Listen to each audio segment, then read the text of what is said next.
मैं जैसा कि आप लोग जानते हैं कि मैं कहानियाँ और कविताओं में काफ़ी मेरा लगाव रहा है। बहुत बचपन से मैंने कविताएँ और कहानियाँ लिखनी शुरू कर दी थी। मेरे पास समय नहीं रहता कि पत्रिकाओं में या कविता सम्मेलन में जाके भाग ले सकूं। इसीलिए मैंने जितनी रचनाएँ लिखी हैं, मैं उनको इस प्लेटफ़ॉर्म के माध्यम से लाने की कोशिश करता हूँ। ये जो कविता है, ये कविता मैंने 2002 के आसपास लिखी थी।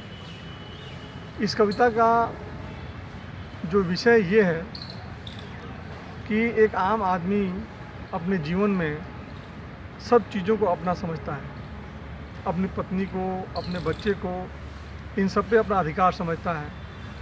अपने पड़ोसियों पे, अपने मित्रों से, अपने दुश्मनों से किसी न किसी तरीके से जुड़ा रहता है।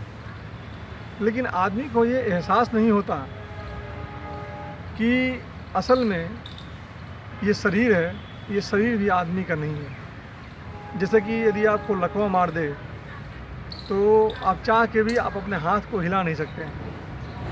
तो आपको ये महसूस करना चाहिए कि जिसको आप अपना समझते हैं, कोई आपके चेहरे की प्रशंसा कर दे तो आप खुश हो जाते हैं, कोई आपके नाम को गाली दे दे तो दुखी हो जाते हैं। मैं भी दुखी हो जाता हूँ। कोई मेरी प्रशंसा करता है तो मैं भी खुश हो जाता हूँ, क्योंकि मुझे एक्चुअल में इस सच्चाई का एहसास ज़हनी तरीके से नहीं है। मैं पढ़ता हूँ, मैं जानता हूँ, लेकिन इस चीज़ को मेरे दिल में रियलाइजेशन नहीं है। ये घटना घटी थी जब मेरे पापा को लकवा का अटैक हुआ था और वो बिछौने पर लेटे हुए थे। मैं भी देख रहा था। डॉक्टर ने कहा था उनका पूरा एक हिस्सा, बायां हिस्सा इनएक्टिव हो गया था। मेरे पिताजी बड़े मजबूत किस्म के व्यक्तित्व रहे हैं। उन्होंने एंटी समविधार संघ की स्थापना की और अपने एरिया में जयप्रकाश नारायण के प्रभाव से बिना तिलक दहेज के और बिना पंडित जी के इंटरफेरेंस के पहली शादी की। यहाँ तक कि हमारे एरिया में इंटरकास्ट मैरिज भी करवाए, विधवा विवाह भी करवाए। मेरे पापा बहुत ही आदर्श व्यक्तित्व के व्यक्ति रहे हैं। वो जहाँ भी जाते थे लोग बड़ा उनका सम्मान करते हैं। अभी भी रिटायरमेंट के बाद जो पैसा मिला उसे उन्होंने सरदार भगत सिंह का एक स्तंभ बनाया है मेरे ही गाँव में।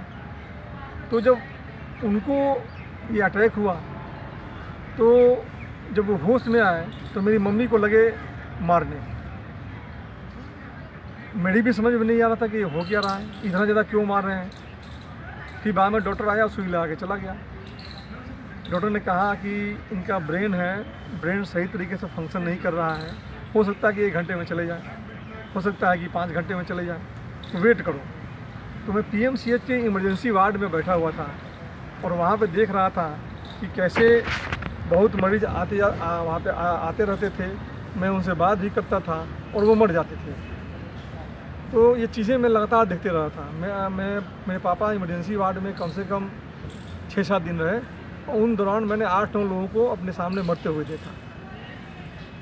खैर पापा सर्वाइव कर गए। डॉक्टर आके बोल रहा था 6 घंटे बच गए तो बच जाएंगे, अब 24 घंटे देख लेते हैं, अब 48 आवर्स देख लेते हैं। इस तरह से मैं भी बड़ा परेशान रहा, लेकिन वो बच गए। बचने के बाद उनके पूरे एक हिस्से में लकवा मार दिया था, पैर नहीं हिल रहा था, हाथ नहीं हिल रहा था। तो वो बड़ा परेशान होके बहुत सारी बातों को बोला करते थे कि मुझे ऐसा लगता था कि मैं बीमार ही नहीं पड़ूंगा। मेरे दोस्त नाते बीमार पड़ के मर जाते थे तो मुझे उस पर कोई संवेदना नहीं होती थी। यदि मैं किसी से लड़ जा रहा था तो उसको हरा कर मुझे खुशी मिलती थी। ये सब बेकार है। जब मेरा हाथ खुद नहीं मैं हिला पा रहा हूँ, जब मेरा शरीर ही मेरा नहीं है, तो अपने दोस्तों को, दुश्मनों को, अपनी जीत पे, अपनी हार पे, दुख पे, सुख पे क्या सोचना। इन्हीं चीज़ों को जब मेरे पापा लकवा के कारण लेटे हुए थे, उन्हीं दौरान मैंने एक कविता लिखी। वही कविता मैं आप लोगों के सामने प्रस्तुत कर रहा हूँ। इस कविता का शीर्षक है हकीकत और मैं अजय अमिताभ सुमन बेनाम कोहना बजारी के नाम से लिखता हूँ। तो ये कविता मैं प्रस्तुत कर रहा हूँ। ये एक उसी आदमी की है जो लकवा शैया पर बैठा हुआ है और हाथ डुला नहीं पा रहा, हिला नहीं पा रहा है। उसी के विचार हैं, यानी कि मेरे पिताजी के विचार हैं, मैं प्रस्तुत कर रहा हूँ। हम सोच के बड़ाए खुशगवार हो चले थे, हम सोच के बड़ाए खुशगवार हो चले थे, बड़ी थी खुशफहमी शिकार हो चले थे। मसरूफ़ जगह जीने की मुझी को है मयस्सर, मसरूफ़ जगह जीने की मुझी को है मयस्सर, ये मान के बेफिक्र हम हजार हो चले थे। अब आगे है, छोटी छोटी हारों से दुखता था मेरा मन, छोटी छोटी बातों से टूटता था मेरा मन, छोटे तरीक़ों से जीता जान लोगों से, खुदा का हजार शुक्रगुजार हो चले थे।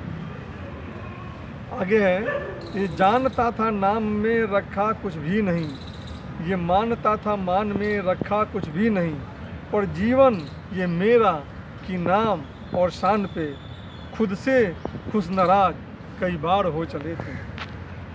मालूम न था गम के साए मुझ पे भी आएंगे, दुख के बादल के छाए मुझ पे भी आएंगे, औरों को देखा रोते तो खोली आँख थोड़ी, औरों को देखा रोते तो खोली आँख थोड़ी, कि रोते लोगों से दरकिनार हो चले थे।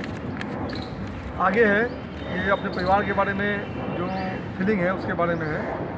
ये बीवी ये बच्चे ये घर बार ये अपना, जाने किस किस को समझाता मैं अपना, पर मौत के बिछावन से हुआ जब रूबरू, जब मौत के बिछावन से हुआ जब रूबरू, खुद से हम लाचार हो चले थे। अब आगे है, वो सोचते हैं कि मेरा शरीर मेरा नहीं है, मेरा हाथ मेरा नहीं है। तो ये लास्ट पैरा है, देखिए क्या मैंने लिखा है।